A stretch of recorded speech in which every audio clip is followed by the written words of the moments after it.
Hello, hello, hello. Welcome. This is, my name is Bobby. Start off with that. And this is a Flosstube channel, so it's all about cross stitch and some of my life happenings and my Etsy shop where I sell cross stitch patterns, floss fabrics, all the things. So I've got some needle minders coming, which I'll show later in shop haul, but my fingers are killing me from the magnets. They're all stacked up and you have to slide them off one at a time because they're like, you can't pull them. They're so strong. And my fingers literally, they hurt from just doing that over and over again. Good times. Let's start off with the giveaways. Get that out of the way. It sounds bad when I say get it out of the way, but you know what I mean. Let's get that handled. And then there'll be another giveaway. The word will be at some point in this. Don't know when. Be some point. And it'll be for a $15 coupon to my Etsy store. There's a printer under my desk. And I just kicked it. Good job. Okay, so what you guys had to do in your comments was we had 3 patterns here from the little stitcher. We had Let It Snow, Winter Animals, Winter Animals 2. So, for the Let It Snow, you had to use the word snow to win that. And also, you can only win one of these. So if somebody is lucky enough that they get drawn twice because they used the multiple words, I'll have to draw it again. Let me get my handy dandy Post-it note where I write my winners. Because, you know, life, I can't remember. Winter Animals 2. Hey look, it's a whole video, just me writing. That would suck. Okay. And if I'm talking weird, I feel like I am. So I woke up this morning and like, I must have scratched my gums. Like, you know how when you eat food, like chips or something, like I think I scratched, because this morning I woke up and like this side of my jaw is like really swollen right there, and I can feel when I run my tongue that I have like a boo-boo inside my mouth. And so this is, I know, swollen up because there's glands there, and I'm sure it's fighting, like, because whatever it is trying to get infected, because our mouths are gross. But so if it's making me talk a little weird, because I know like when I open, like that right there feels tight. The gland's all swollen up underneath there. Okay, sorry, enough about me.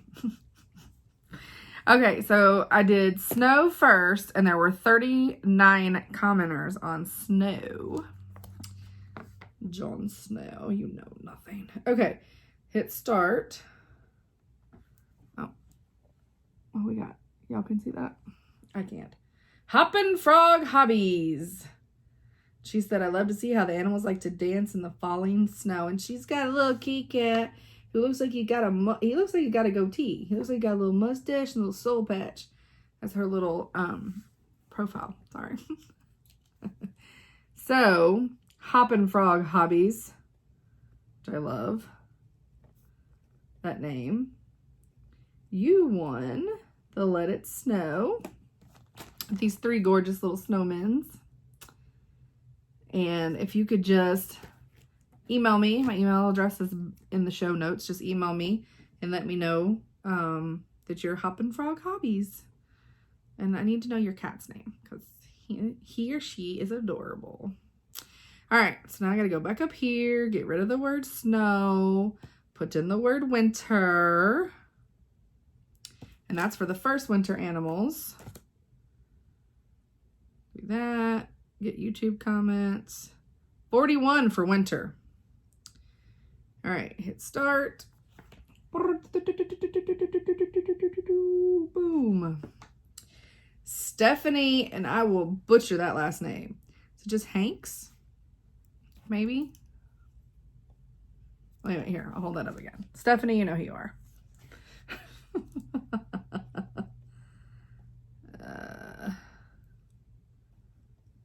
Stephanie Hanks. If you email me below. Oh, and she just found my channel a couple days ago. Look at that. Rewarding a newbie.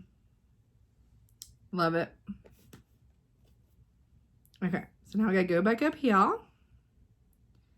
Get rid of winter. Oh, and that I showed that first. Okay, so this one's for the winter animals too. And whoops. Animals. Okay. And we had 41 comments for that one. The winter animals are popular. Oh, and by the way, because I just had to place another order with the little stitcher because I need more Elizabeth Bathory, because the Steel City Stitchers announced formally when their sale was going to start, and it's on, I don't know why I'm holding that up because that's not what it is, but the Elizabeth Bathory, they're starting their sale on February 14th. So, and I believe this week they're doing the giveaway. I sent them a pattern to give away, and Jody's doing fabric for it, so that'll be amazing. When I reached out to Laura, the little stitcher, to order more, and I told her like how I think this sale is going to take off, it's going to be great. She included it on her site and included it in her newsletter. So I thought that was pretty cool, and she let everybody know because she is in Italy. So she let everybody know if they were in the US and wanted a paper copy to look me up. So I thought that was awesome. She's amazing. I love her anyways. Okay, back to this. Sorry. Hit start. Bing, bing, bing, bing. Christine Gardner. I think you've won, Christine, haven't you? Maybe, I wonder if I should... Because I imagine at some point this is going to be hard to remember since I do giveaways all the time. It's going to start to be hard to remember. And it's hard because like I know some people's names just because they order from my shop and I chit chat with them. And then I'm like, did they win something? Or am I just, because you know, you see the picture, like I can also, sometimes people use the same thing for Etsy. So it's like, I think you have though. Anyways, all that was about me just saying, should I keep a record of who's won instead of writing them on posties and tossing them? But I mean, I don't know. Okay, so that was it for that. Let me pull that up for Hot Mess Express. And then, what am I doing? Let me pull up iBooks so that I can show you some craziness of what I've done. Well, the first thing I want to show, because now we're on to personal haul. Let me get this stitching weighted. Y'all, that jaw feels weird. I hope it's not like a tooth situation, because I can't. I don't like it. I don't like the dentist. I'm terrified of them. I had it, and it's not, excuse me, let me rephrase. I don't mind the dentist. I don't like the hygienist. Childhood trauma. I mean, that's all there is to it. I'd rather go to the gynecologist than the dentist. I mean, and that's not pleasant, but never had it be traumatizing. So there you go. So let's see. Let me mark up. I'll do that. The pen tried to kill me. Did my giveaways and talked about the Steel City Stitches sale, even though I didn't bring Elizabeth in here, and I should have.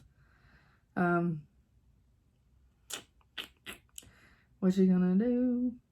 Okay, so now we're gonna do personal. Yeah, let's do personal haul. That's the way I normally do it, and then I get to my whips. So somebody, and I don't remember what Flosstuber was saying this. Oh, and I'm also in this nasty, ratty, which has a hole in it somewhere over here I found. Oh, where's my hole? Oh, there he is. Um, it's comfy, guys. I don't know what it takes, except for I don't know why this hood's laying weird. Maybe it's just wear it up. I don't look like a druid the whole time, or a man.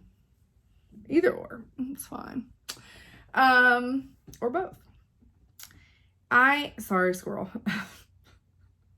I don't know which Flosstuber was mentioning this, but they talked about they were starting to try to pay attention to when people, the analytics on YouTube of when they stopped watching. And a lot of times they stopped watching at the haul. Like people were only coming for the stitching. And I'm like, is that true? Do y'all hate that I do haul first? Should I do my personal haul like last so that if you don't want to see it, you don't have to? I do haul first because I'm gonna tell you right now, haul is almost, to me, better than seeing somebody stitching. Because then I can go buy whatever they're showing, which is what happens, obviously. The enabling, right? Which I already know I do that with my shop stuff. But I don't know, I like personal haul stuff because I'm not going to carry everything that's amazing in my shop. I mean, I carry a lot of amazing, but not everything. There's tons of stuff out there, right? So I like sharing that part too because you may not know about it. And that's me. So I like the haul. That's how I find out about things because I'm the last to know about everything. I'm horrible. We've talked about this before.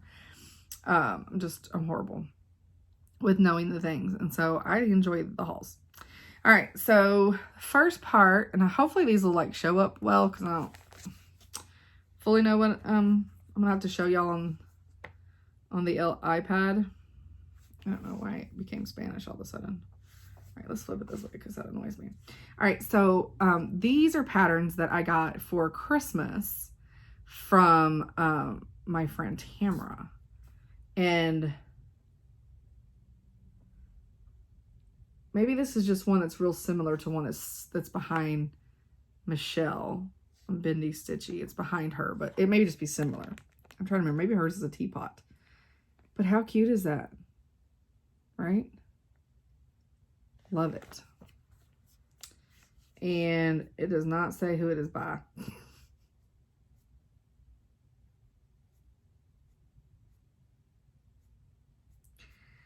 Oh, she sent it to me all in a PDF, and so they're all together. So it's a lot of pages I'm flipping through. Maybe this wasn't the best. I think that's the biggest one. Oh. That's a lot of stitches. Y'all, that scares me. And just wait till what I'm about to tell y'all. Just wait. All right, come on. Come on. Oh, wait, was that the only one that... Did I just flip through this whole thing and that was the only one that she sent me? That would be terrible. What happened? I guess so. She was trying to send me all the ones that she got me, but that's the only one that sent.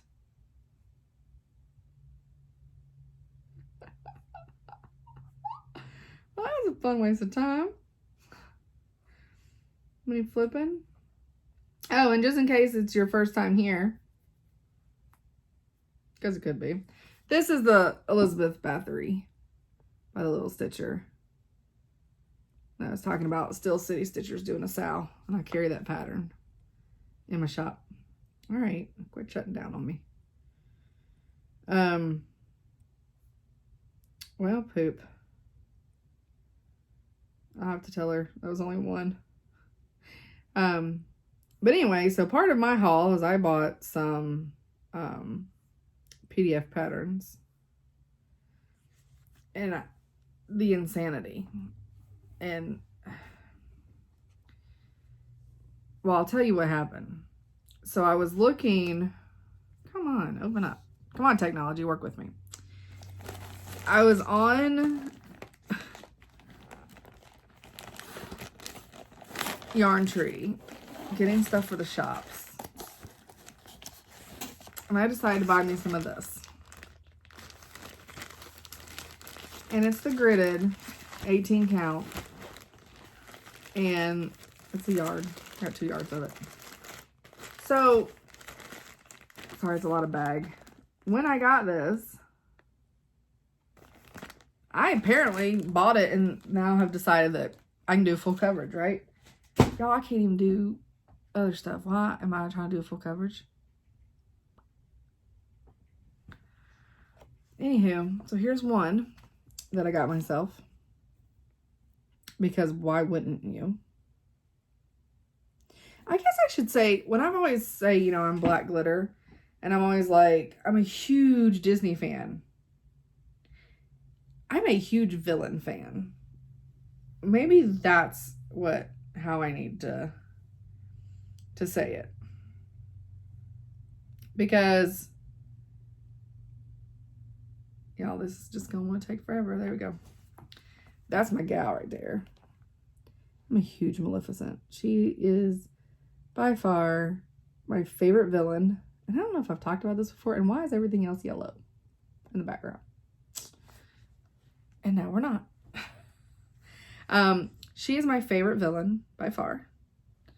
And then next is the very inappropriately named Cy and Am. Those are my next favorite. And they're completely... And it's just... When you look back at that kind of stuff and you realize how inappropriate the Siamese cats are. It's upsetting, but they're my second favorite villains. Okay, enough about that. It makes me sad. All right, so has anybody seen, well, I hope you have because I don't have it here handy to show, but in the Haunted Mansion, actually I probably could just do it like this. Let's go boop. Let's go bloop, bloop. Haunted. This is exactly what y'all want to do. Just get up on here and listen to me Google stuff. Haunted Mansion photos. Nope. It's not giving me what I want. Oh, yep, here it is. Okay. Oh, it's going to take me to Etsy. Speaking of Etsy, I don't want a digital planner. I don't halfway use paper planners. And then I just watched Jen Lee show off her 24 hours cross-stitching digital planner, but it's for the full year. It's not just for the 24 hours. And I just watched her go through that whole thing, and now I want a digital planner. I can't. Anywho, so these from the Haunted Mansion, right? So somebody, that's the policeman. Can y'all hear that? Not my policeman. My policeman's downstairs sleeping. But that is a policeman. So they, and what's the name of them? What's the name of them? Open, I say. Stitchcraft. Nope, that's the software. Just kidding. Nina Design. But she did a bunch. But they are Captain Hook.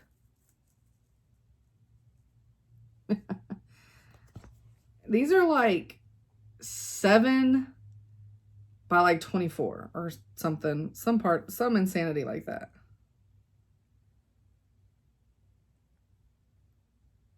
Come on.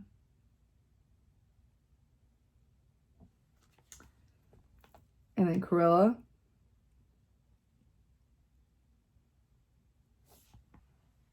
And these weren't much, guys. These are like $4, $5. And then she's one of those shops where if you buy like 4, you get like 30% off. So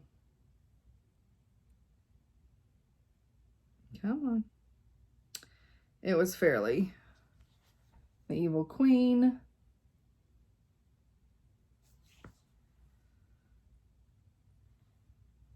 My problem is I want these stitched up like right now.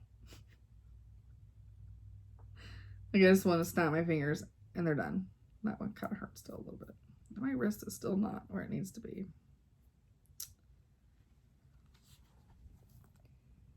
Oh, she's fabulous. Fabulous. And then where's my other hot mama? Here she is. And then they also had a Hades. I didn't get Hades. I mean, I should just to complete the collection, but I didn't. But oh, I love the Queen of Hearts. And then the Chessers in there. Love it. Love it. So those are the ones that are all like the portrait. I told y'all I've lost my mind. But I'm going to do full coverage. And then I got, why is this one not wanting to show up? There we go. And then I got this one. And actually, it's so funny because I bought this one day and literally the next day, and I am using that correctly, I was on Instagram, or maybe that evening, I was on Instagram and I was just scrolling through as I do, and Jasmine Ravenclaw, Jen, which she's going, I'm getting fabric in, I'm buying all the bags. She's actually stitching it, and she is like, I mean, 75% done maybe. And it looks so good. Like, it looks good. Like, this is, when you look at a picture, like, yeah, okay, it's gonna look good, but hers looks so good. So I'm pleased, because that means the pattern's a good pattern, and which means hopefully then the rest of these that I purchased from the same lady are good patterns, right? All right, well, here's where I absolutely lost my mind. So all this started because I wanted to do a Snoopy cross stitch for my mother-in-law because she loves Snoopy. She doesn't watch this, don't worry. This is a secret. I keep looking over there, sorry. Look here, right there. It's a secret. I don't tell nobody I do Flosstube. But she loves Snoopy, and I saw this and I loved it so much. And she may get it for her 80th birthday, and she's 60. You guys, it's so amazing. It is the size of an open pizza box. When I was showing my husband, we were eating Jets, and he gets the Duo, and he had it open, and we were trying to figure out, you know, I did my little stitch thing in the stitch tool to find out it's this by this, and he goes, yeah, it's about the size of this open pizza box. I was like, oh shit, God. I'm so dumb. Like, oh, but I mean, I am kind of smart, because that was so bad, and I knew it would take 110 years for me to do it for her, that I was like, well, I better find one that's like more simple, that I can do and give it to her for Christmas this year. So I'm going to do that one. The Wonderful World. I thought that one's great.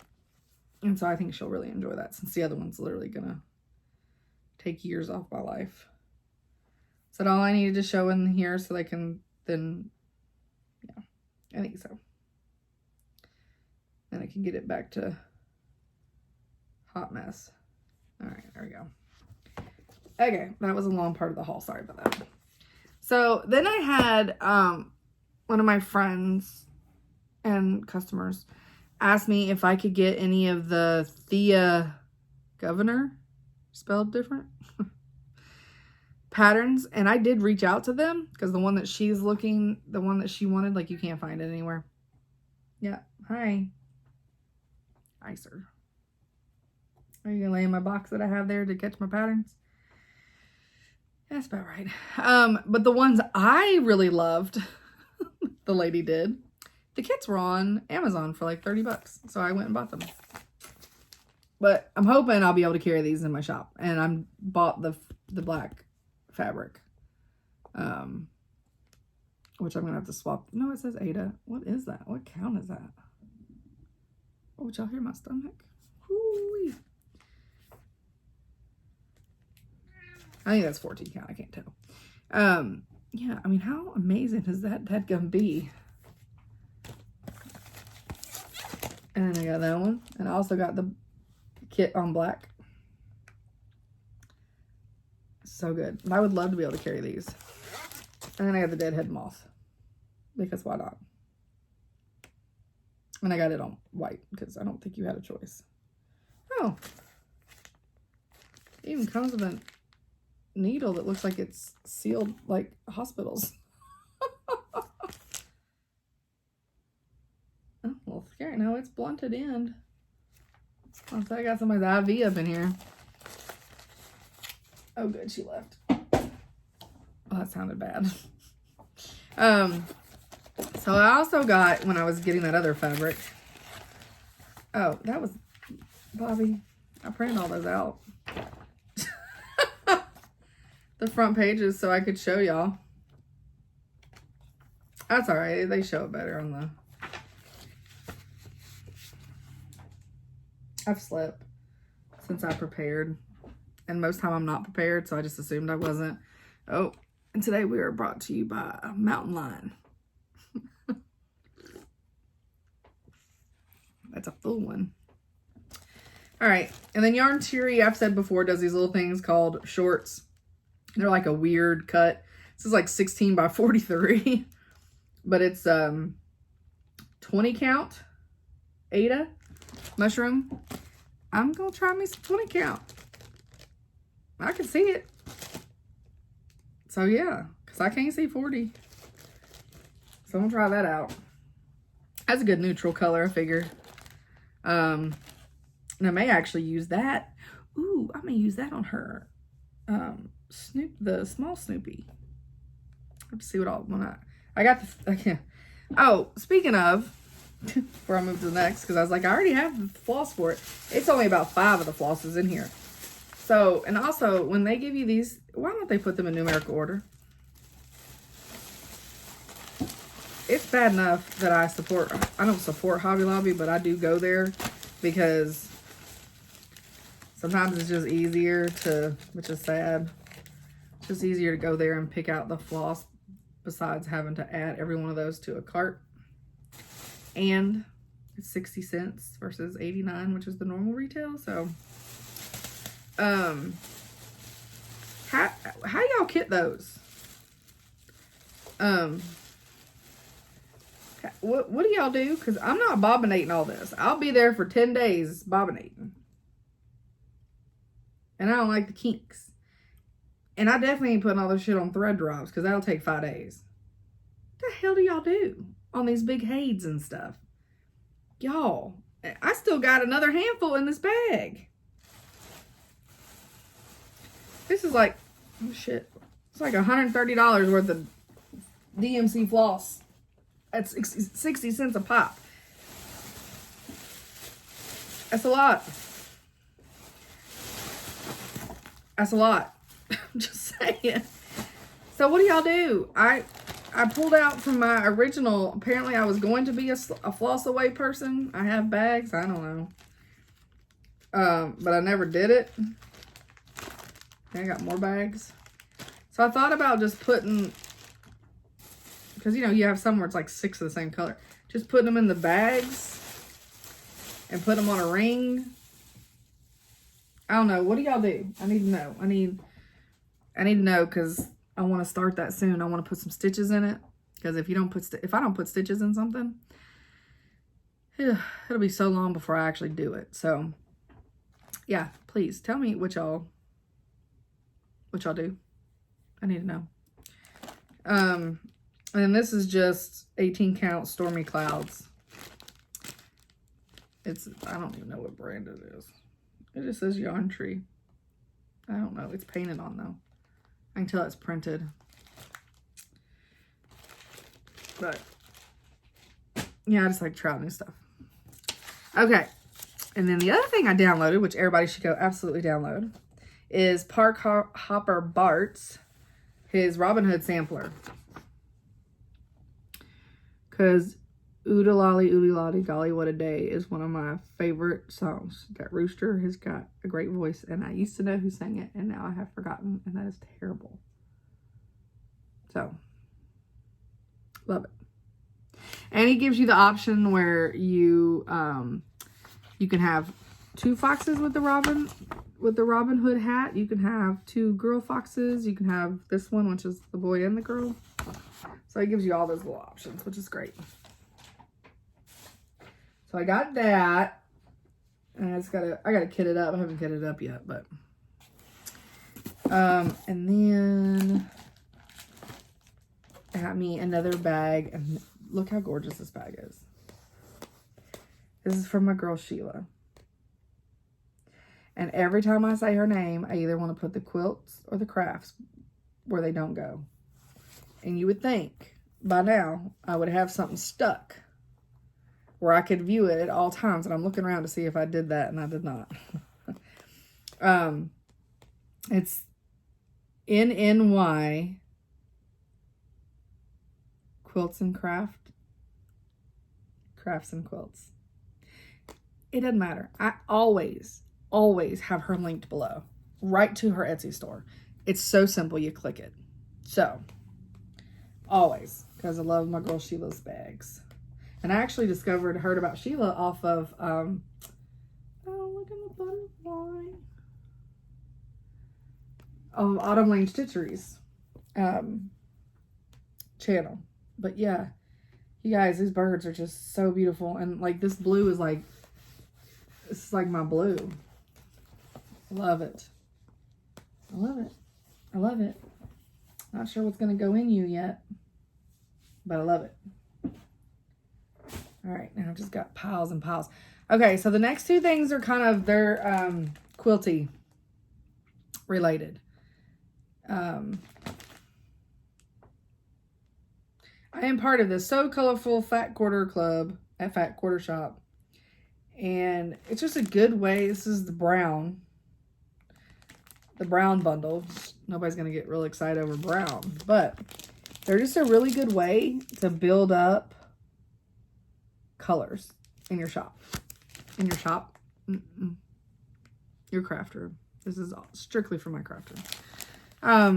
And so, yeah, I get a lot of the So Colors. Like, I have a whole basket over there full. Can you see any of the So Colorfuls there? No. Well, nope. It's just past. Nope. Where's my finger? Right there. It's just past. You can't see it. Yeah. But it's a really good club. And I like getting into where you have colors to pull from. And to be honest, most of the time, I don't know if these will actually be quilts, but most of them, so far I've used one of them mainly just to pull from to do finishing. I'll throw that in that box that's still sitting there that has that other fabric. And then I got my So Sampler box. I have no idea what month this is because they constantly tell me mine's running late, and then yet I'll get one. So I don't know if this is like the previous month. So if you got a So Sampler and you don't want to know what's in it, don't look right now. And like I said, oh, this is January's. So I think that's on track. And it says Sweather Weather. And I gotta be careful not to show y'all the coupon code. And then, so you get this little, all those little fabrics. And then I got Sew Tights magnetic sewing pins. So I'm not really sure how I'll use that. And these cool pins, you can iron over them, which is amazing. I need that because I am terrible about just ironing like crazy. And then this is a cutting mat cleaner, Magic Touch. So I'm assuming it's like the magic eraser for your cutting mat. And then this is the quilt that is going, or it's not really a quilt, it's a table runner. Like I said on the back, it says what you need for a throw. And it shows that you need that cider honey bun, and then you need some binding and some backyard. Need some backyard fabric, background fabric. It's really cute though. And then they always have, if I can get this out, this hand's still not good. They have a greatest hit. It's an ongoing quilt along greatest hits. And so it's like album things, an album quilt. That's track number 10. It's all sponsored by Moda. And then again, like I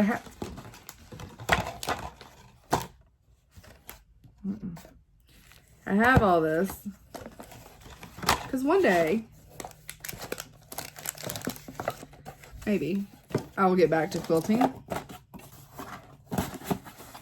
I mean, y'all, I got a Jenga situation happening over here. Now you can actually see it right under Mr. Salvatore. The hot Salvatore, by the way. Don't come at me. Don't come at me putting down there Stefan's hotter than Damon. Don't come at me. Because it ain't true. Sorry. Ain't true.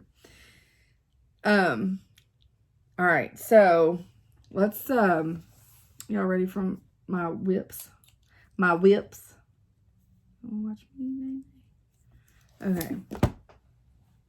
I don't have much going on. That's good. Talk about that one last. So I am almost done with Freedom. I hope I did not just show the back of that. Get back in here. And I had wanted to have her done by February 1st, which is tomorrow. And I will do it. I will do it.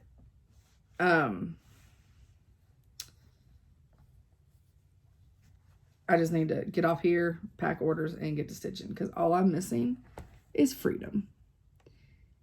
You guys. Look at her skin. It's 1/1. Never again.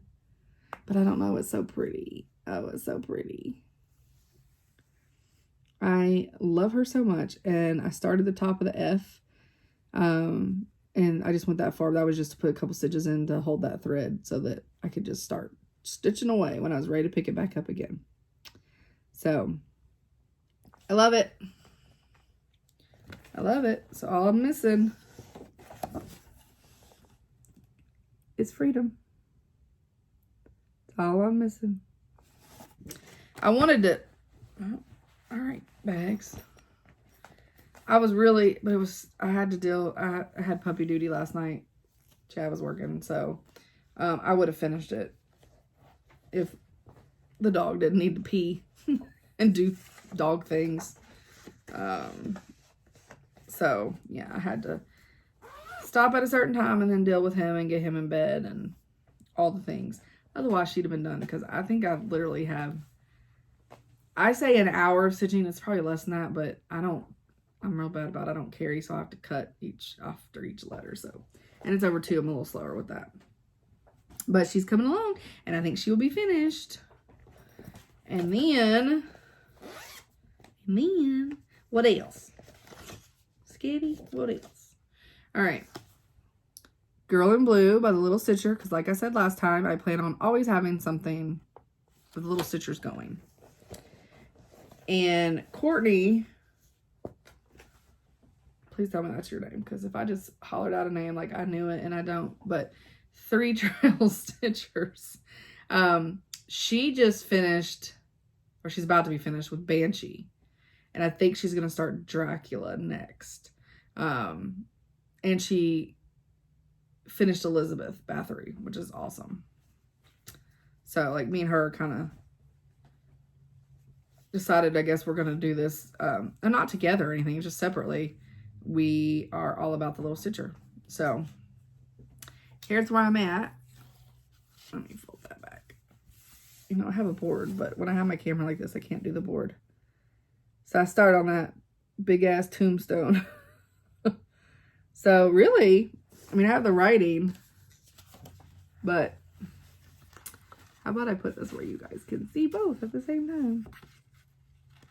Maybe. Why can't I tilt that correctly? So yeah. I don't have, I mean, it'll feel like forever on that tombstone because her dress kind of felt like forever, but I mean, that's a week. What did I have? I think I had that. So, and I've been working back and forth between her and Freedom. Because this one is just stitches up so easy. And Freedom, it's a little bit more difficult for me because it's on even weave and it's over 2. So it is, that one's just flowing easier. I think that one's on the 18 count, possibly 16 count, I can't remember. So then I have, this is actually a new start. Michelle Bidney Stitchy had mentioned randomly in one of her videos that she wanted to hold herself accountable for the Halloween Quaker by Lila Studios. And I think I talked about this last time, and was asking anybody if they would be interested in, but maybe, you know, having a small group and doing it as a Zoom. And if anybody wants to stitch it with her, and if they'd be able to like get it kitted up or whatever. And I was like, me, because I have been obsessed with this pattern. Well, since I discovered it existed, which was about when I opened my shop. So, I was like, yes, please. So she's going to start that probably next weekend. Waiting for details with the Zoom stuff, but, and how it's going to work. But in the meantime, the funny part was, so I had it all kitted up and she's been sitting out there waiting. In the meantime, my girl Amy over on, is it Creative Gidge? It's just Gidge. I will butcher, it's fine, because she always jokes that she has a problem with Pumpkin Creek Primitives, which I do too, and it's my name. But, because I never know if it's Creatively by Gidge or Creativity by, I'm trying to remember which, it doesn't matter. It's Amy, and you need to be watching her, and I will try to remember to link her below. Anywho, so for her Patreon, which I'm a member of her Patreon, I just signed up last week, I think. One of the things that she does is she does a Zoom every now and then. And, which is awesome. So she had mentioned that in her Zoom, she was going to start Halloween Quaker. And I was like, because she normally does like Hades, like in other just big ass full coverage projects. And I was like, wait, Halloween Quaker by Lila Studios? And she's like, yeah. And I was like, get out of town. Like, I just kitted it up because I'm going to stitch it with Michelle. And I was like, shoot, I'll do double time on this thing, right? I mean, I'm only going to stitch on it when I'm doing the Zooms. So, and I don't know if she'll stitch on it her next Zoom or not. But, so here's the pattern. I mean, I know everybody has seen it. It's amazing. So I did mine, started it on, I didn't get very far, but, because also when you're trying to do those Zoom lives, like I'm trying to stitch and then I'm stopping and trying to type and then I'm stitching, it is very complicated. I think the Zooms will just be so much easier, versus just the lives and where you're chatting. So I'm doing this on, XG Design, Early Halloween. I'm pretty sure it's 18 count. And look at the colors. I have the called for colors. And I think my boss is texting me. Aren't they so cool? They're so vibrant. So pretty. And then little 310 straggling on the back. Should I flip on my... No, y'all don't care. I need to make sure that he didn't like... No, he just said dang. That's fine. It wasn't him, the second text. So, there's where I'm at. It's not far. Amy is now like halfway across the dadgum page. But she stayed up to like 2 a.m. stitching it also. Again, I had puppy duty on Friday. So, I have... It's just that motif in part of this one. So... I think it's going to look great on this fabric. I think the model was done on Murky. I Picture This Plus. Which I'm still waiting. Nope. Still waiting on. I ordered Picture This Plus for my shop. And they're working on it. I did finally reach out a few weeks ago. Because I hadn't reached out. And I thought, maybe I should check on this. Since I placed my order in like August. And they're working. I mean, I'm close. I mean, that was all they could say. They're working on it. So I don't even remember what I ordered now. I have no clue. No clue. But it's fine. All right. So my goal for February 1 is to start this lovely lady. And I'm really excited. And I was almost tempted to put some stitches in her this morning, but I was like, no. Wait. I need to finish Freedom today. Start this at lunch tomorrow because I have to work tomorrow because I was supposed to have the day off. But my computer needed an upgrade before I could do 1099s. So they did all that Wednesday, and I was supposed to have Friday and Monday off. So they did all that Wednesday, and then they were, was it Wednesday night? Nope. They did it Thursday afternoon. So we got kicked out of our computers early on Thursday. And then they took setting up all the workstations on Friday, and I was off Friday, so it was fine. So hopefully all my stuff works when I get in Monday morning, because I have to print 1099s. Like, it's the deadline. I got to mail them out. So I, instead of being off Monday, I just took Friday, the following Friday. So I'll be off Friday, because now we already over to, anywho, you don't care. So my Hot Mess Express today, now we're at the part of the program, because that was all I worked on this week, which I feel like I worked on a lot, but then when you show it, it's like, really wasn't that much stuff. But okay, so Hot Mess Express story time is going to be appropriately about Harriet Tubman. And it's going to have to be broken up, because I pulled up her Wikipedia page, and it was as long, if it was longer than like the Templar Knights, which was a long one. So I'm going to split it into two. And I'm going to read up until, so I'm going to do early stuff, right?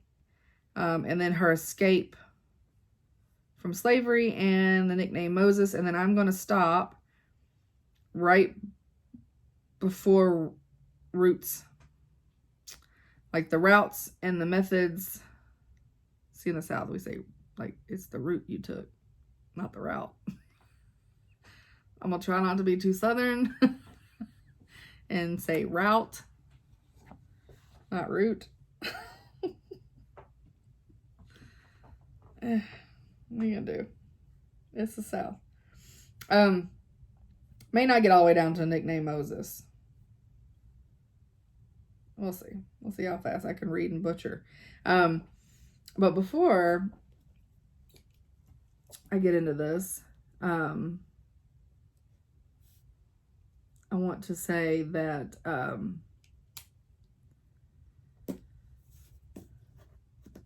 I think that for the $15 giveaway, so the $15 coupon for my shop, the word that you're going to be putting in is question. And what I'm going to propose is you can ask me any question. Any question you've been dying to know and you didn't want to ask, or because I'm an open book. There ain't nothing embarrassing. I don't care. I don't care. And that's where, obviously, maybe that's what falls under when I get so many people that watch me for the first time. They're like, I love it. You're so real. And so I was having this conversation with my parents about, what does that mean? Like, what does it mean that I'm real? And I'm like, trying to overanalyze it. And now I'm going to start choking to death. I don't know why. That's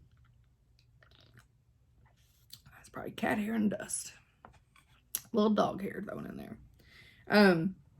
So I'm like overanalyzing, right? What does that mean? That I'm real. And so I was talking to my parents about it. And I'm like sitting there all being like, well, I mean, I assume it's because most people, like, Instagram and Facebook has definitely brought on the fake family. And I know all y'all know what I'm talking about. Where we watch them all the time on 2020 or Discovery Channel, where they look like they have the perfect family and nobody can understand why the husband killed the wife. It's because their life wasn't perfect. It just looked like it was on Facebook. Or everything looks like they have the person. Then when somebody gets divorced, you're like, what? I don't understand. It's because it's the life that they're presenting out there is not the truth. And so I assume, because I'm just like all over the place, hot mess, that is what they mean by that I am real. Like, we ain't faking none of this. Like, I will tell you, ain't faking none of it. So as I'm talking to my parents about this, my mother, love her, I say, what do y'all think that means? I'm so real. And my mother literally says, oh, it's probably because you look like you just rolled out of bed when you go to do the videos. That's what she said to me. And then I told her, excuse me, it takes a lot of work to look this non-caring. That's all I'm saying. It takes a lot of work to look like you give zero shits about what you look like when you get on. Can you believe she said that? I was just like, yep, it's my mother. I was like, wow. All right, Imogene, tell me how you really feel. Yes, my mother's name's Imogene. Told you we country. Okay. So yeah, so the word will be question. And the way you could start that was, let me ask you a question. Or I got a question for you. And then ask me whatever. And I'll answer. I think it'll be fun. I mean, you can ask me, I don't care. You can ask me what my shoe size is. It's 10, but you can still ask. I'll answer anything. I don't care. I don't care. Ask me anything you've been dying to know. If you want to know why I keep Mr. Salvatore right there. Well, I mean, duh, he's hot. Why wouldn't you keep him right there? I mean, if you don't know who Mr. Salvatore is, you can ask me who Mr. Salvatore is, who I keep referring to every video. Yeah, ask me anything. Literally, anything. I don't mind. All right. Hot Mess Express. This is the time where I'm going to butcher this story, and not intentionally. And you guys can just look down and stitch away. And yeah, listen. And maybe learn a little something, right? All right. So we're going to do this on Harriet Tubman. How did I not know? Y'all, this is, first of all, I'm going to feel dumb because I did not know that she had a different name when she was born. It was always Harriet Tubman. Also, I don't think I've ever watched a documentary on her, and that probably would help with life, right? All right, so Harriet Tubman, born Armida Ross, about March 1822, and then she died March 10th, 1913. Oh. It's always, I don't know why I always think it's sad, but then they're given a, because it's like a roughly, because she's roughly was 90, 91, which is old as hell for early 1900s. Let's face it. That's amazing. Especially with everything she went through. That's so amazing. But I always think it's, and I don't know why this is. I always think it's sad when somebody dies like the same month that their birthday was in, even if it's 100 years later. I don't know. Something about it just immediately makes me go, oh, that's so sad. I don't know. Anyways, so Harriet Tubman was an American abolitionist. Let's just go ahead and get this started immediately. Abolitionist. And political activist. Born into slavery, Tubman escaped and subsequently made some 13 missions to rescue approximately 70 enslaved people, including family and friends, using a network of anti-slavery activists and safe houses known as the Underground Railroad. Speaking of that, did anybody see the Rebel Stitcher? Colleen, did y'all see her project bag that she had made by Lennox Stitches, who also is the one that made all the Ruth Bader Ginsburg bags? Oh, it's beautiful. It's phenomenal. That was who had made that who had that bag made, right? Colleen, that was you, right? I think so. That's what also happens when you just let your YouTube just keep running. Everybody starts running together. Yeah, that bag is phenomenal. Also, speaking of Rebel Stitcher, I am going to be carrying some of her needle minders in my store. Isn't that awesome? She reached out and asked if I was interested, and I was like, yeah, have y'all seen her glass ceiling one? Yeah, I'm interested. And her Bigfoot one? Come on. And she got a hippo. I don't know, Colleen, I don't know where you live, but is that the hippo that Steph talks about all the time? Is it that hippo? I hope so. If not, can we make it that hippo? I don't know the story behind your hippo. Needle minder. But yeah, no, I'm super excited. So I'm getting her needle minders in. So that'd be awesome. Because they're the ones that she designed. Except for I'm getting a Skeletor one that I don't think she designed, but it's Skeletor. It's amazing. All right. Where was he at? Okay, Underground Railroad. During the American Civil War, she served, you know, it's so funny when you read stuff like this because I forget that there's other people in the world besides America because I'm so full of myself like most of us. Not intentionally, but we are. Hung up during the American, like, what other Civil War would they be? Oh, I don't know. 1 million? It's just, when you're here and you're talking about it, we just say the Civil War because it was our only Civil War. But okay. Sorry, I'm making this way more complicated than it needs to be. During the American Civil War, she served as an armed scout and spy for the Union Army. In her later years, Tubman was an activist in the movement for the women's suffrage. Woo-woo! Born enslaved in Dorchester County, Maryland. My daddy was born in Maryland. Tubman was beaten and whipped by her various masters as a child. Early in life, she suffered a traumatic head wound. Y'all, this is going to be depressing. I need to get to the uplifting part. When an irate overseer threw a heavy metal weight intending to hit another enslaved person, but hit her instead. That's so jacked up. The injury caused dizziness, pain, and spells of hypersomnia, which occurred throughout her life. Okay, sorry. What is hypersomnia? Not to be confused with narcolepsy. Hypersomnia is a neurological disorder of excessive time spent sleeping or excessive sleepiness. Huh. Interesting. All right. Sorry, I'd never heard of that. And I know normally I wait to the end, but there's so much to read, I'll forget to come back. Anyway, so that occurred throughout her life. After her injury, Tubman began experiencing strange visions and vivid dreams, which she ascribed to premonitions from God. These experiences, combined with her Methodist upbringing, led her to become devoutly religious. In 1849, Tubman escaped to Philadelphia, only to return to Maryland to rescue her family soon after. Has anybody seen the movie? I want to see the movie. Slowly, one group at a time, she brought relatives with her out of the state and eventually guided dozens of other enslaved people to freedom. Traveling by night and in extreme secrecy, Tubman, or Moses as she was called, never lost a passenger.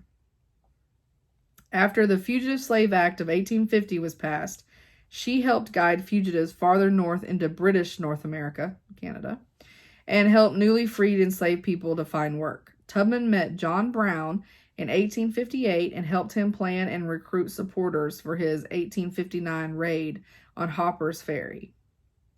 When the Civil War began, see, now it's the Civil War, they don't say American. When the Civil War began, Tubman worked for the Union Army, first as a cook and nurse, and then as an armed scout and spy. The first woman to lead an armed expedition in the war, she guided the raid of Combahee Ferry. I'm probably not saying that right. Which liberated more than 700 enslaved people. After the war, she retired to the family home on property she had purchased in 1859 in Auburn, New York, where she cared for her aging parents. She was active in the women's suffrage movement until illness overtook her, and she had to be admitted to a home for elderly African Americans that she had helped to establish years earlier. After her death in 1913, she became an icon of courage and freedom. Yes, she did. Tubman was born Araminta Minty Ross to enslaved parents Harriet Ritt Green and Ben Ross. Ritt was owned by Mary Pattison Broadus and later her son Edward.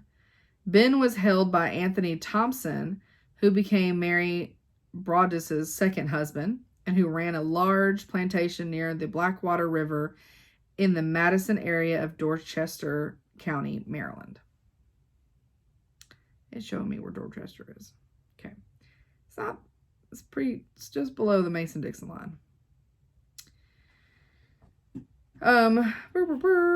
As with many enslaved people in the United States, neither the exact year nor place of Tubman's birth is known, and historians differ as to the best estimate. Kate Larson records the year as 1822 based on a midwife payment and several other historical documents, including her runaway advertisement. While Jean Humes says the best current evidence suggests that Tubman was born in 1820, but it might have been a year or two later.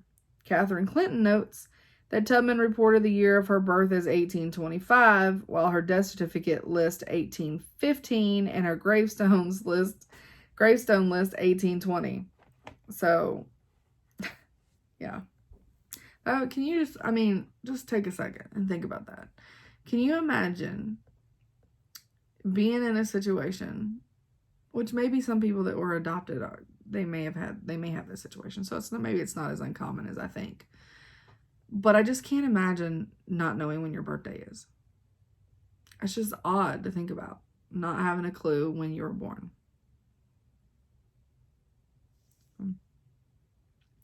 Tubman's maternal grandmother, Modesty, such a great name, arrived in the U.S. on a slave ship from Africa. No information is available about her other ancestors. As a child, Tubman was told that she seemed like an Ashanti person because of her character traits, though no evidence has been found to confirm or deny this lineage. Her mother, Ritt, who may have had a white father, was a cook for the Broadus family. Her father, Ben, was a skilled woodsman who managed the timber work on the Thompsons plantation. They married around 1808 and, according to court records, had 9 children together.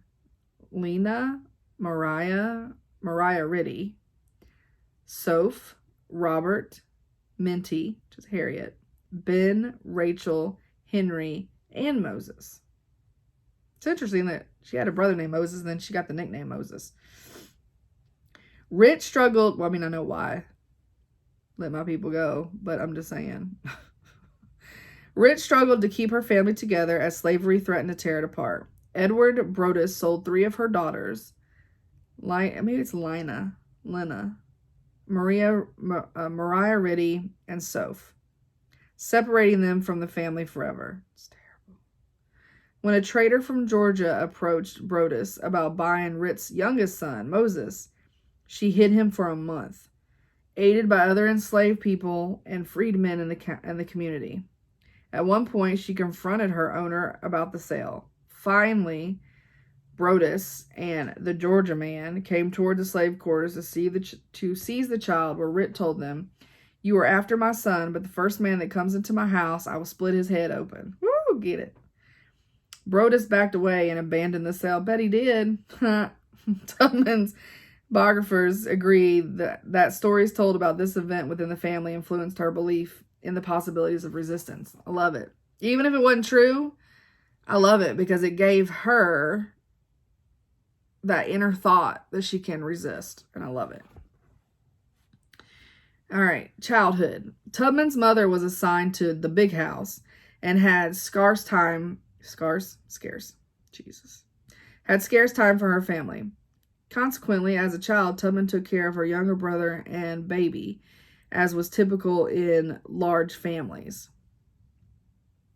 When she was 5 or 6 years old, Broadus hired her out as a nursemaid to a woman named Miss Susan. Tubman was ordered to care for the baby and rock its cradle as it slept. When it woke up and cried, she was whipped. Oh my God. Ugh.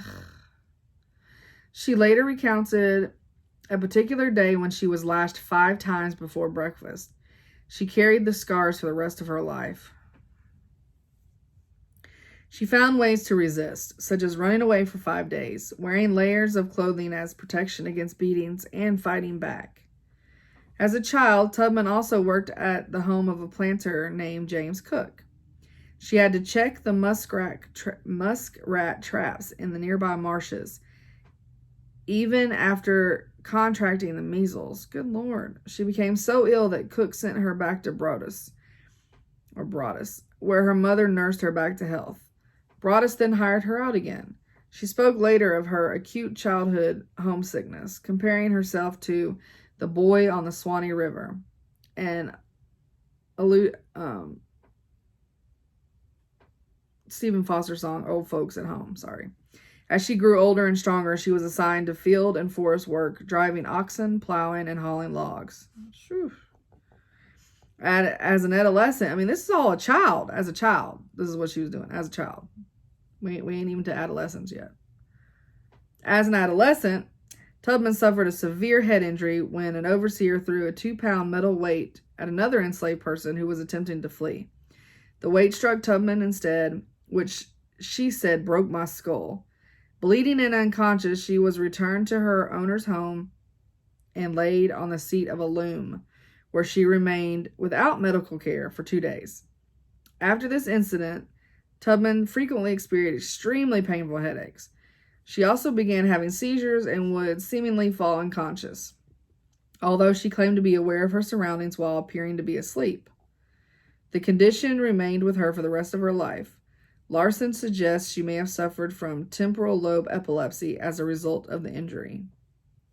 After her injury, Tubman began experiencing visions and vivid dreams, which she interpreted as revelations from God. These spiritual experiences had a profound effect on Tubman's personality, and she acquired a passionate faith in God. Although Tubman was illiterate, she was told Bible stories by her mother and likely attended a Methodist church with her family. She rejected the teachings of the New Testament that urged slaves to be obedient, and found guidance in the Old Testament tales of deliverance. This religious perspective informed her actions throughout her life. Family and marriage. Anthony Thompson promised to,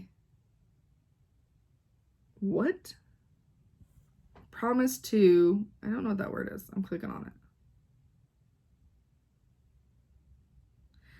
Oh. It's manumission, but it said manumate. It's the act of freeing slaves by their owner.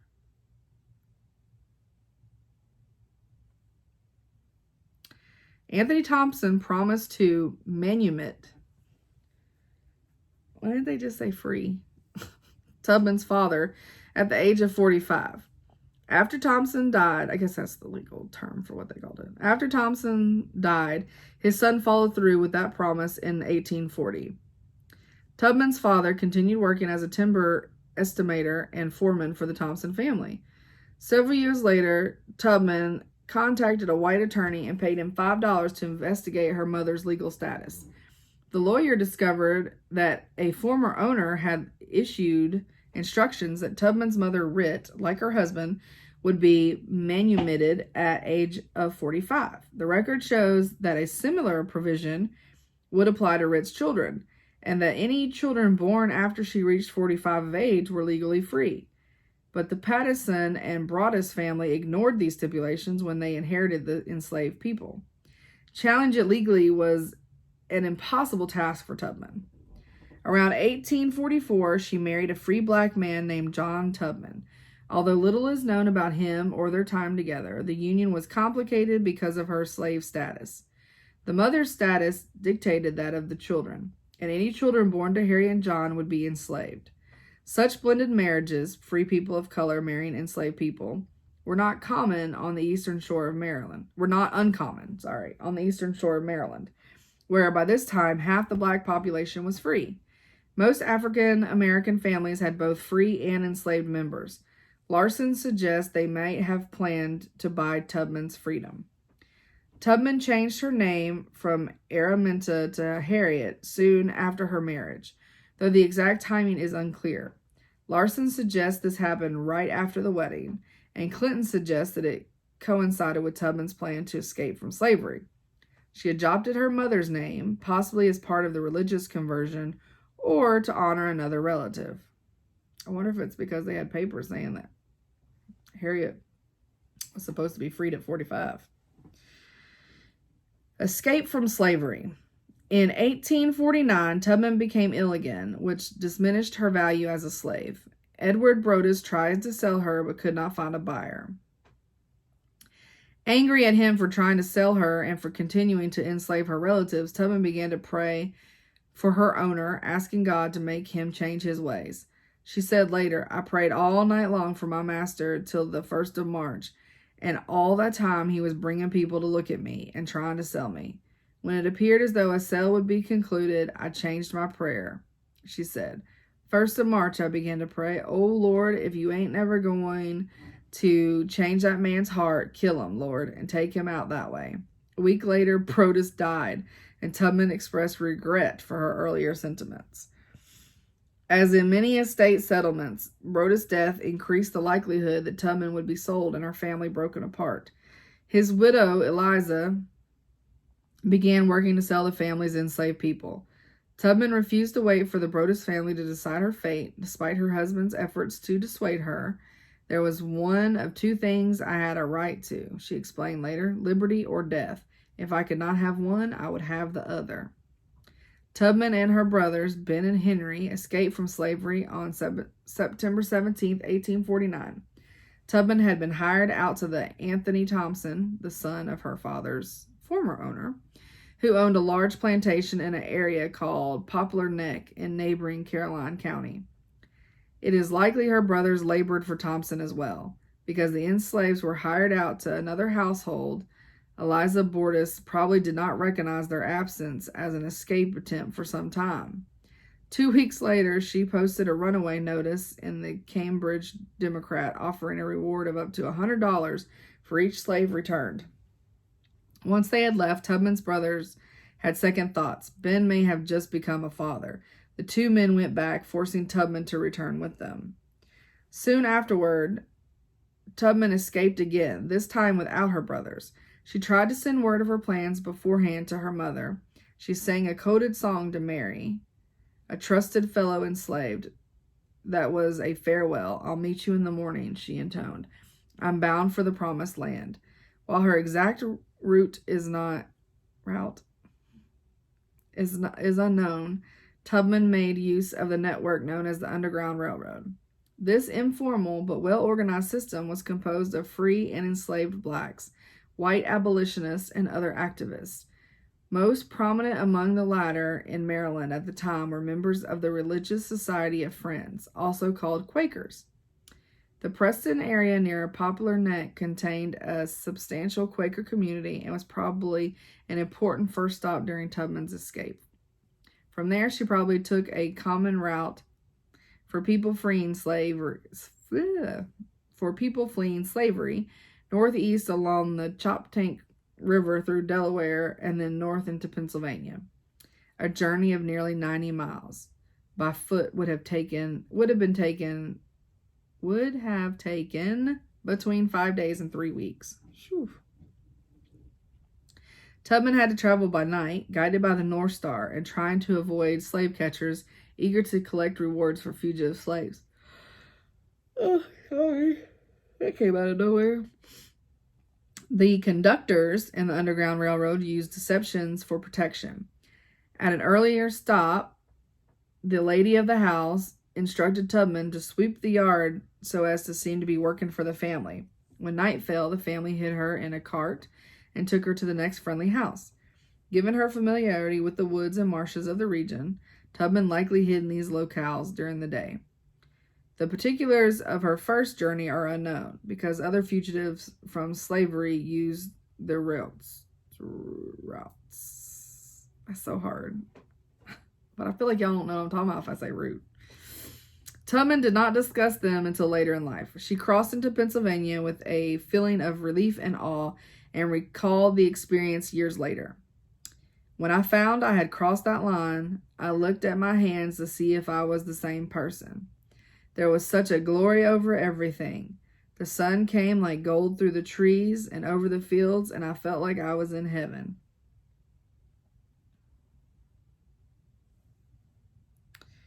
All right. So I think that's a good quote. I'm going to stop there, and we'll pick up next week with Nicknamed Moses, and then Routes and Methods, and then on to, I don't know, maybe I should do, oh, that's a lot. All right, just kidding. We're going to go ahead and do the Moses, Nicknamed Moses, because it's a lot after that. After reaching Philadelphia, Tubman thought of her family. I was a stranger in a strange land, she said later. My father, my mother, my brothers and sisters and friends were in Maryland, but I was free, and they should be free.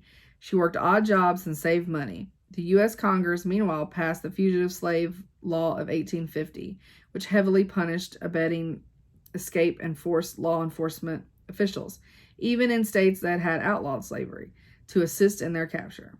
The law increased risk for escaped enslaved, more of whom therefore sought refuge in southern Ontario, and then part of the United Province of Canada, which, as part of the British Empire, had abolished slavery. Racial tensions were also increasing in Philadelphia as waves of poor Irish immigrants competed with the free blacks for work. In December 1850, Tubman was warned that her niece, Kesia, and her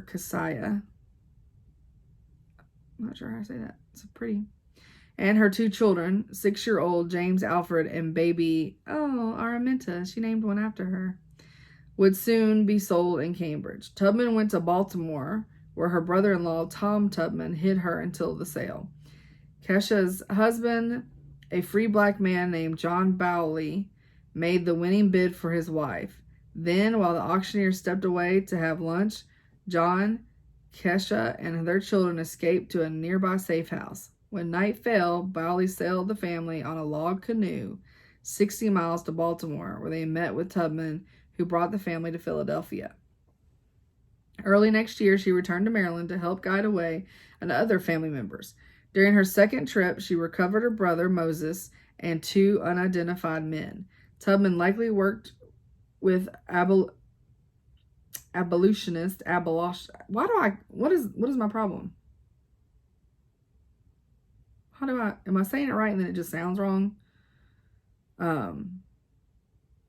Abolitionist, is that right? Because I know if you abolish something, and then I don't want to say. Anywho, this is why it's Hot Mess Express, folks. Thomas Garrett, a Quaker working in my mouth just doesn't work. Wilmington, Delaware. Words of her exploits had encouraged her family, and biographers agreed that with each trip to Maryland, she became more confident. In late 1851, Tubman returned to Dorchester County for the first time since her escape, this time to find her husband, John. She saved money from various jobs, purchased a suit for him, and made her way south. Meanwhile, what? John had married another woman named Caroline. John. Tubman sent word that he should join her, but he insisted that he was happy where he was. Oof. Leave his ass. Tubman at first prepared to storm their house and make a scene, but then decided he was not worth the trouble. That's what I'm talking about. Tell it. Suppressing her anger, she found some enslaved people who wanted to escape and led them to Philadelphia. John and Caroline raised a family together until he was killed 16 years later in a roadside argument with a white man named Robert Vincent. Because the fugitive slave law had made the northern United States a more dangerous place for escaped slaves to remain, many escaped slaves began migrating to southern Ontario. I feel like I said that like 3 times. In December 1851, Tubman guided an unidentified group of 11 fugitives, possibly including the Bowleys, and several others she had helped rescue earlier northward. There is evidence to suggest that Tubman and her group stopped at the home of abolitionist and former slave Frederick Douglass. In his third autobiography, Douglass wrote, "On one occasion, I had 11 fugitives at the same time under my roof, and it was necessary for them to remain with me until I could collect sufficient money to get them on to Canada. It was the largest number I ever had at any one time, and I had some difficulty in providing so many with food and shelter. The number of travelers and the time of the visit make it likely that this was Tubman's group." Douglass and Tubman admired one another greatly as they both struggled against slavery. When an early biography of Tubman was being prepared in 1868, Douglass wrote a letter to honor her. He compared his own efforts with hers, writing, "The difference between us is very marked. Most that I have done and suffered in the service of our cause has been in public, and I have received much encouragement at every step of the way. You, on the other hand, have labored in a private way. I have wrought in the day, you in the night. The midnight sky and the silent stars have been the witness of your devotion to freedom and of your heroism. Excepting John Brown, of sacred memory, I know of no one who has willingly encountered more perils and hardships to serve our enslaved people than you have." That was beautiful. Over 11 years, Tubman returned repeatedly to the eastern shore of Maryland, rescuing some 70 slaves in about 13 expeditions, including her own brothers, Henry, Ben, and Robert, their wives, and some of their children. She also provided specific instructions to 50 to 60 additional fugitives who escaped to the north. Because of her efforts, she was nicknamed Moses, alluding to the prophet in the book of Exodus who led the Hebrews to the freedom from Egypt. One of her last missions into Maryland was to retrieve her aging parents. Her father, Ben, had purchased Rit, her mother, in 1855 from Eliza Brodess for $20. But even when they were both free, the area became hostile to their presence. 2 years later, Tubman received word that her father was at risk of arrest for harboring a group of 8 escaped slaves. She traveled to the eastern shore and led them north to St. Catharines, Ontario, where a community of former slaves, including Tubman's brothers, other relatives, and many friends, had gathered. So it sounds like she was successful in getting her parents out, and I hope so. Because that's where we're going to stop, and routes and methods will be next. And then it goes on to talk about John Brown and Harper's Ferry, and a couple other people, and then it talks about the Civil War, and it talks about scouting, her river raids, and then her later life. It's a lot, which is awesome. It makes me feel like I've done nothing in my life. All right? Anytime you read about these great people, makes me feel like I need to do more. All right, so that is all for Hot Mess Express. We'll pick that up next week. So I hope you return, because if not, cliffhanger, you have no idea. Well, not really a cliffhanger, but we all know. All right. I did that. I did want to talk about, I'll bring my notebook closer. I'm going to put a picture right here of XG Design. I've got fabric coming. I'm split screening right now so that you can see all of it. She sent this to me and was like, the subject line was eye candy. And I was like, yeah, it was. Oh, so excited. Oh, why am I like, oh, it's probably because it's like 2 o'clock and I haven't had anything to eat. And, oh, I don't have my bougie watch on. Oh, well.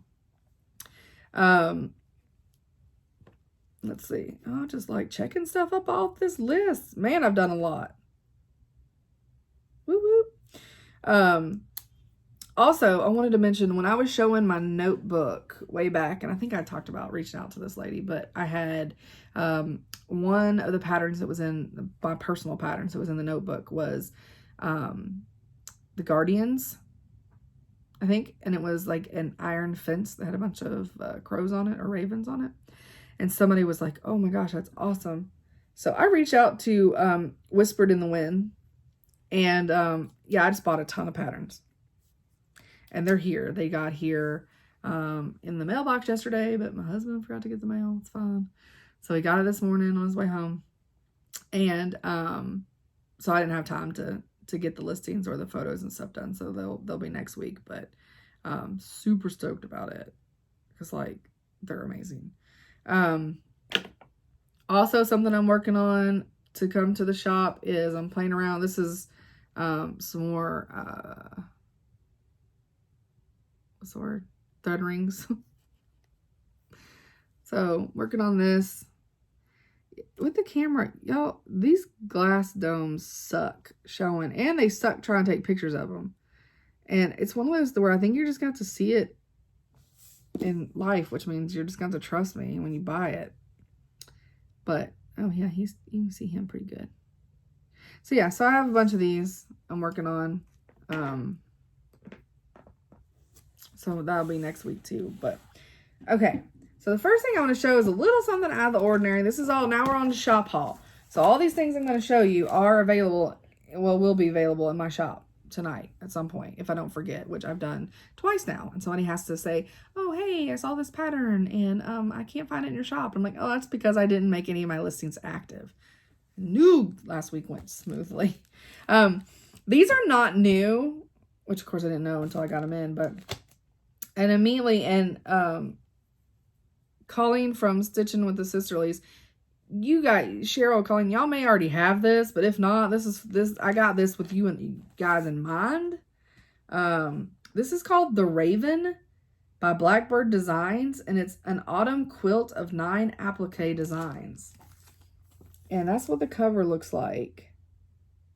So this is not cross stitch, guys. This is quilting. And I know it's the only thing in my shop like this. And that's the 9 appliques. But if any of you quilts, this looks really awesome.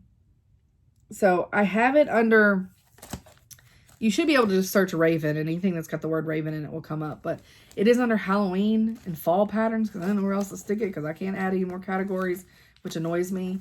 It's another thing. Start talking about all the ways I get annoyed, and I just need to get the website. It's just a lot. Oh, goodness gracious, I'm boring myself to death. It's also like yucky here. It doesn't help.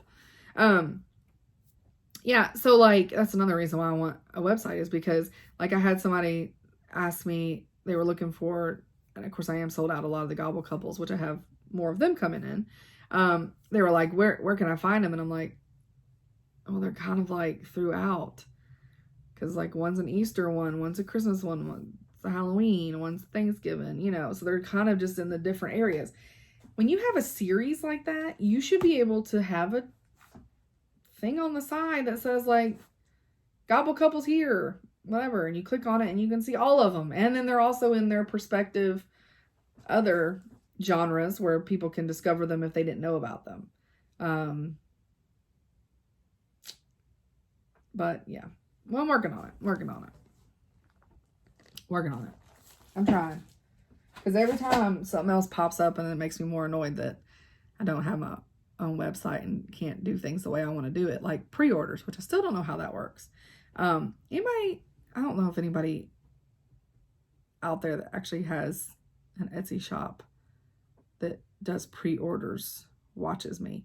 How does that work? Like, I never could figure that out with Etsy because with Etsy, like, it'll ding me if I don't ship things out within a certain amount of time, which, I mean, I almost ship within 24 hours of somebody buying something, but, like, it tells me when I have to ship by because that's what I have my shop set up because that's what everything else is. But if I have something out there and somebody's going to pre-order and I'm not going to get the pattern in for a couple weeks, how y'all do that? How does that not hurt your Etsy?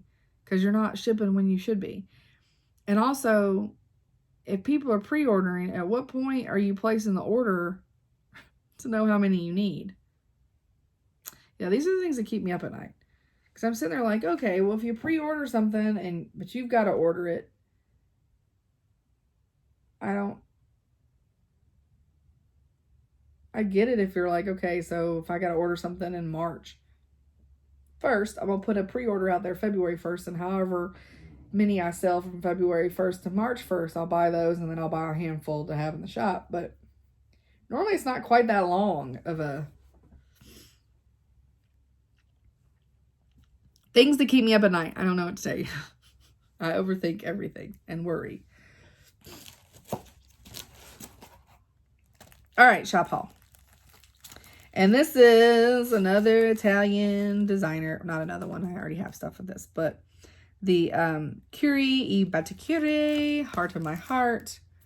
And this one is If You Love Somebody, Set Them Free. How cute is that with all the little bird cages? So cute. It's got a little dove. It's in her cute little dress. Okay.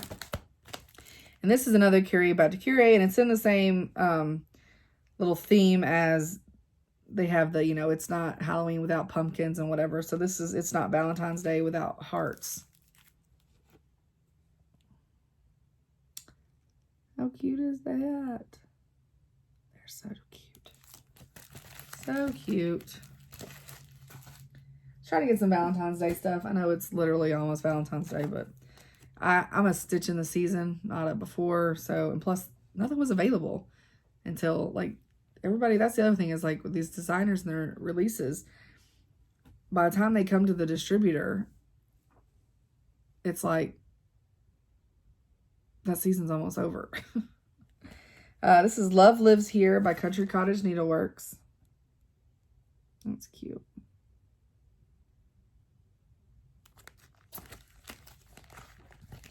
It's got, but warning, it's got bamboo in it.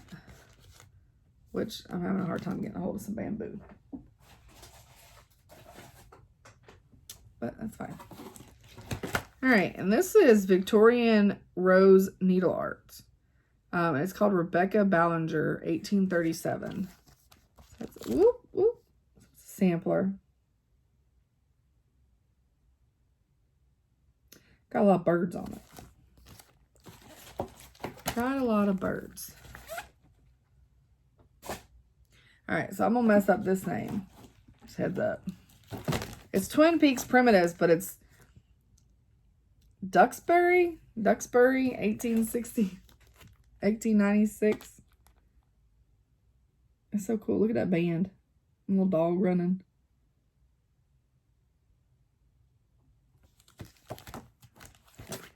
I like that. Which I like a lot of their stuff. I have to get another drawer for them. And then we've got Barbara Anna Designs, Spring Deer, because, you know, I'm wishing spring would hurry up. And I'm glaring so bad at that window. They're so pretty. And I'm not a deer person. Okay, so this next one is, now all these are primitive hair. This is Pickety. So crazy, I'm just now buying her to have in my shop because I've actually stitched her.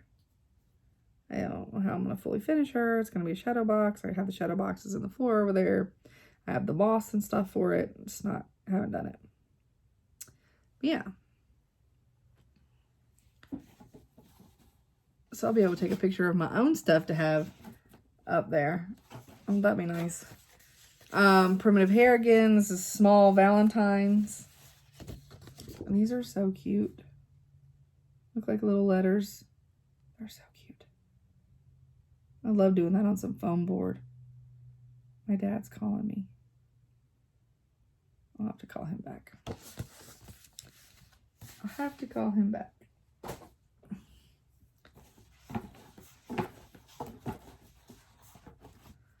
I wonder if I could text my mom. Because my dad gets worried.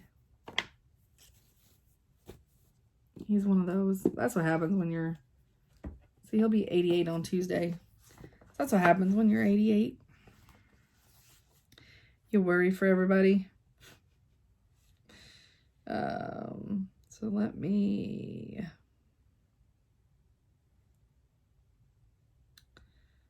Oh, I'm probably not going to be able to find her phone number in here. Crap.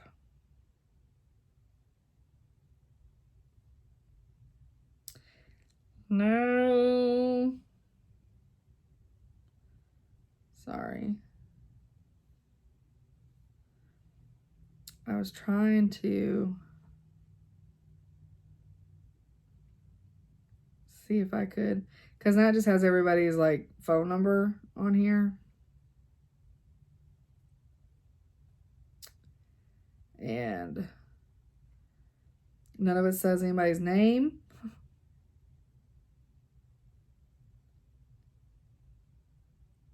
Oh, good. I found one where we talked. Tell Daddy I am filming. Sorry, guys. I know I could cut this out too, but I probably won't. It's editing. I will call him in a bit. Love you. That's one thing I can say about house I was raised in. No matter what, we every time we get off the phone, we say I love you. We say I love you all the time. So I always know that if anything horrible ever happened to me or them, we all, probably the last words we said to each other were I love you. So it's very important. All right, so this is the Primitive Hairs, Pride and Prejudice by Bicentenary. What? Can you say bicentennial? Anyways, sampler.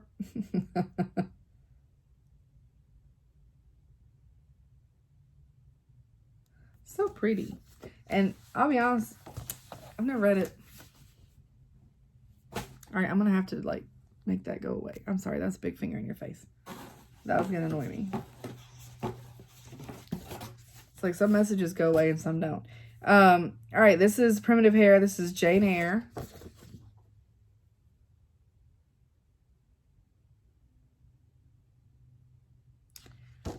I've not read it either. I'm a terrible person.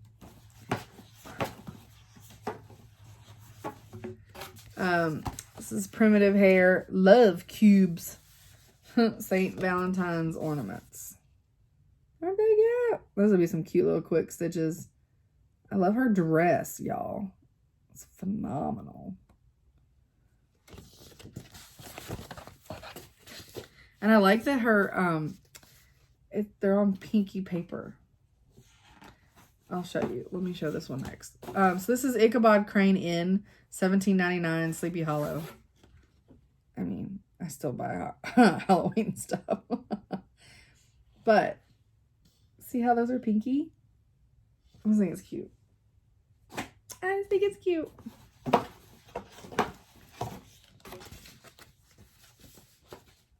My box is overflowing. And this is, oh, I probably should have done my story time on this, but it's fine. It's The Old Winter. And somewhere, so the reason 1536, and then there's an A and a B on here. It's for Anne Boleyn. And the stag was the Boleyn family sigil, I guess. Which then makes it even more, because I'm not going to lie, this was a request to get this in. And I'm like, oh yeah, it's a stag. He's cool. And then I was like, oh wait, Anne Boleyn. Oh, yep. I'm on board now. I'm here for it. Anything Tudors, I'm here for it. So you obviously don't have to put Anne Boleyn's initials in there. I mean, I will. And the date, but it's because I'm obsessed. But it's different. This is Little Christmas. Because he's got him a little kitten. And he's holding a little snowman dangly thing over the kitten. Oh, it's so cute. So cute.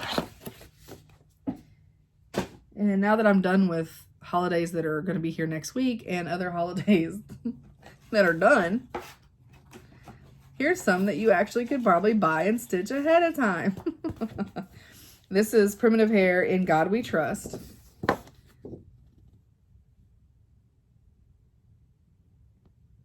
It's cute.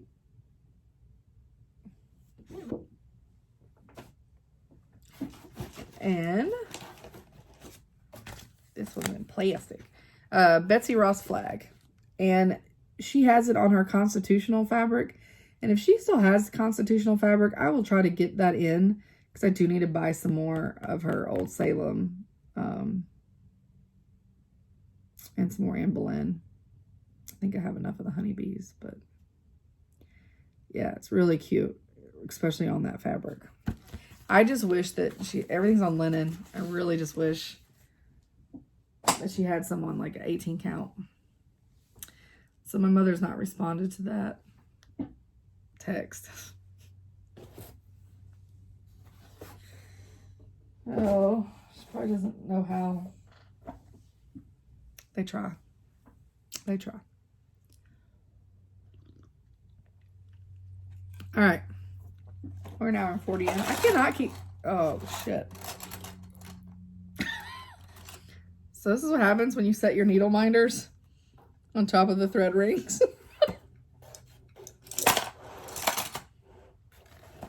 My bad.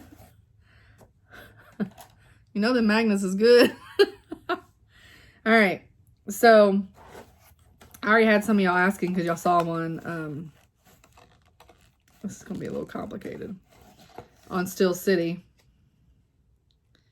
So I got Leatherface coming. And I've got little Jason Voorhees, who that's my favorite, by the way. I mean, Friday the 13th. I'm not really, I mean, Halloween's fine. Halloween was the first scary movie I ever saw. And the only thing I can remember, like, until I rewatched it, is I remember boobs. Because I was like 3. Saw it at the babysitter's house because she had HBO and it was on like this box that you had to have a big dial. I don't know. She had HBO. I was like 3 and the older kids were watching it. And I climbed up in the middle of them. She didn't know I was there. And I watched it. And the only thing I remember was boobs. That was the first time I saw boobs on TV. And I remember the clown mask. Which explains a lot because I don't like clowns. And Poltergeist also did that to me with the clowns. And all that was before I ever even saw it. Michael Myers. But yeah, I mean, I enjoy them now. But like, that's all I remember was boobs. Didn't remember any of the scary part or the killing. I just remember there were boobs. Which I find so funny. But that's what I remember. And this is We Are the Weirdos, Mister. And that's from The Craft, if nobody knows what that is. It's from The Craft. And then we got Anna. Her little creepiness. But she's so cute.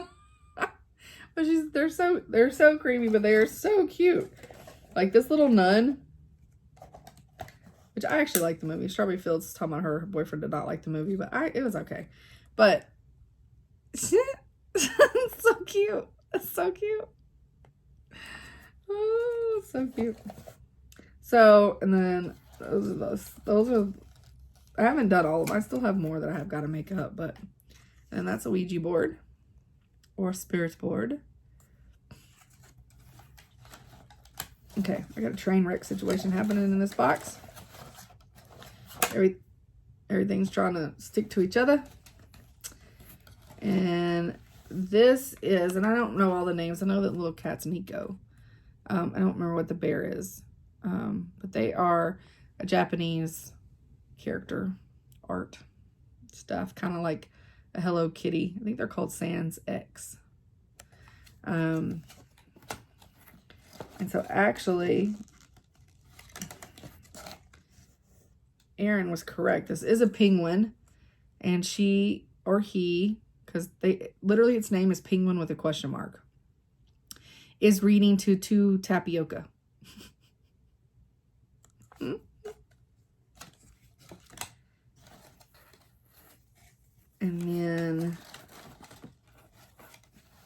this is Tonka, is the dinosaur, and I cannot pronounce the name of the snail. It's like 10 letters long. So cute. So cute. And then I don't really know who these guys are. I think that's like Tonka, and it looks like the penguin, but the penguin's mouth is a little different. He's a little different color.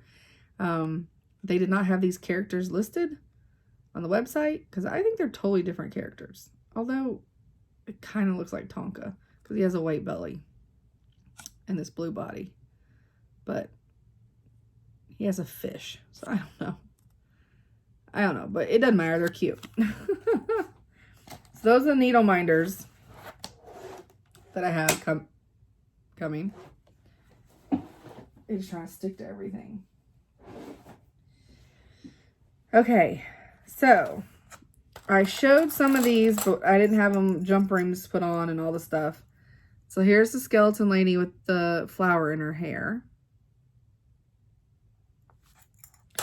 And somebody said that this one looked like she was underwater, but I think it just looks like her face is getting pulled away, but her skin's getting pulled away from her bone, but whatever. We can say she's underwater. And I put jump rings on these so that when you put your floss on them, which I don't have any floss sitting right here, do I? No. I did have some in there and I moved it. Because I have some floss rings that I've bought and they're just strictly like on this ring. And they don't sit flush to my, I want it to sit flush. When I put all those why do I not have anything right here? I guess I do in my bag. But, oh wait. I can show because I used one of mine on this. I want it to sit flush. Right? So the ones I have, they're like this. Because they didn't put the jump ring. They just put it directly on there. They didn't put a jump ring on it. So they sit like this, and that's dumb. So I put a jump ring so it'll lay flat.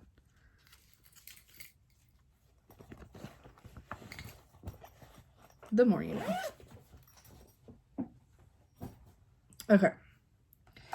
And then this one I did for, it's not, she don't have to buy it. It's not for her. I just did it because she talked about all those scary, Colleen was stitching with the sisterly. She talked about all those cameos being scary and she just wanted a regular cameo. So there you go. I made a regular cameo for everybody that don't like the creepy ones. All right. So on these next ones, I'm going to try to put a picture up over here. So I'm going to try to stay on this side. Y'all, photographs don't do them justice. Video doesn't do them justice. I don't know what to tell you. Just trust me, I guess. Because they are phenomenal. They just don't. It's hard to tell. Okay. So we're back to this chick. Okay, so they're all on these, right? So I'm going to turn that. Okay, so I'm going to put this here and I'm going to cover, focus. So I'm going to put a split screen picture of the picture I took of it. I'm going to hold this up here for just a little bit so everybody can see the split screen.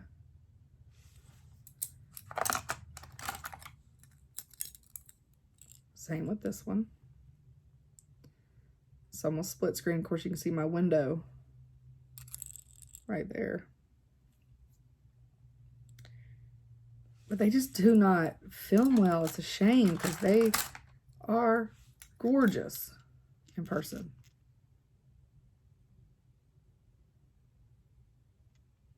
It's just that dome. It's hard to film around.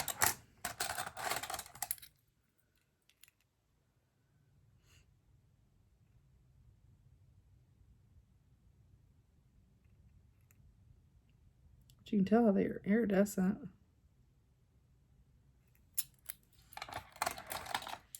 This one's my favorite because it's really creepy.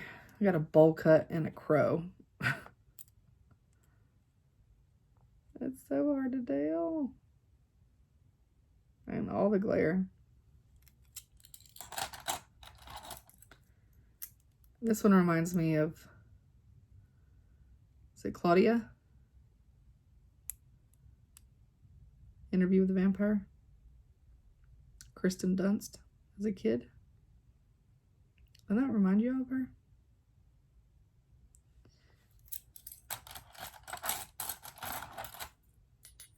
This one kind of does too.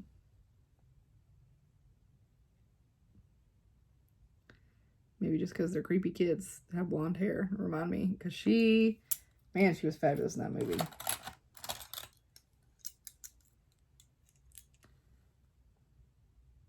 How pretty is she? They're all just so gorgeous. And creepy at the same time. Because kids creep me out. Like anytime I'm watching a scary movie, the moment it starts having some kind of little kids, I'm like, I'm out. I can't do the creepy kids. Because that's all like demons and stuff and other nefarious things try to come into innocent looking things to trick you. And yeah, I'm not. Forget those kids. No thanks. I almost didn't say forget, but my mother gave my YouTube channel to a church lady. Yeah. Because my mother's so proud of me. And I said, Mom, I say shit so many times on here. I cannot believe you did that. And she was like, oh, well. I was like, well, as long as you ain't embarrassed. I mean, I'm not embarrassed. But she goes to your church. Not mine. So, whatevs. Alright, so this is the lady I showed actually on my floss. And the funny thing about this, and I don't know if she'll come in very well, but... So I did this when my shop first opened. The next three I'm about to show you. And then they've been sitting in the drawer. And I couldn't figure out why they weren't selling. I never listed them. Oops. I don't know what happened. I listed the others.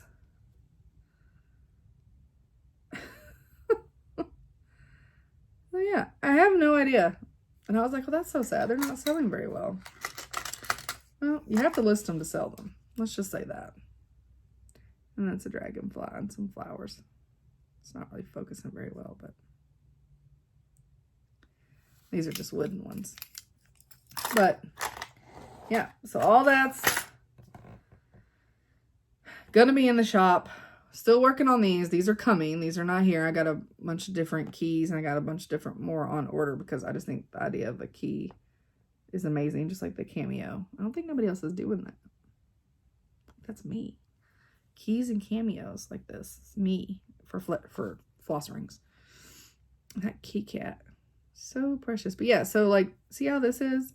If you just put this on a thing, these.